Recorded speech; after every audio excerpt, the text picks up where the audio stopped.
আল কুরআনের অনুবাদ। নিশ্চয়ই যারা অন্যায়ভাবে এতিমদের সম্পদ গ্রাস করে তারা যেন তাদের উদরে অগ্নি বক্ষণ করে, আর শীঘ্রই তারা জ্বলন্ত আগুনে প্রবিষ্ট হবে।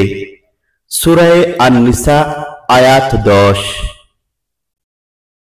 আল্লাহ তাআলা তোমাদের সন্তানদের উত্তরাধিকারী ব্যাপারে এই নির্দেশ দিচ্ছেন যে প্রত্যেক পুরুষের অংশ দুজন নারীর অংশের সমান, কিন্তু তারা যদি শুধু নারী হয়, দুই বা ততোধিক, তবে তাদের জন্য পরিত্যক্ত সম্পত্তির 2/3, আর যদি কন্যা একজন হয় তাহলে তার জন্য নির্ধারিত সম্পত্তির অর্ধাংশ।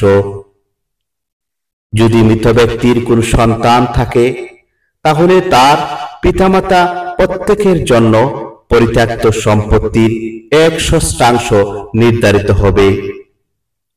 আর যদি তার কোন সন্তান না থাকে এবং পিতামাতাই তার উত্তরাধিকারী হয়, তাহলে মায়ের জন্য নির্ধারিত হবে 1/3। আর মৃত ব্যক্তির যদি কয়েকজন ভাই থাকে তাহলে তার মাথার প্রাপ্য অংশ হবে 1/6।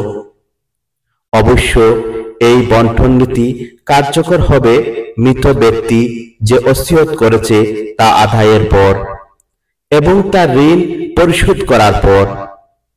তোমাদের পিতা এবং পুত্রদের মধ্যে উপকার সাধনের দিক থেকে কে তোমাদের অধিক নিকটবর্তী তা তোমরা জানো না।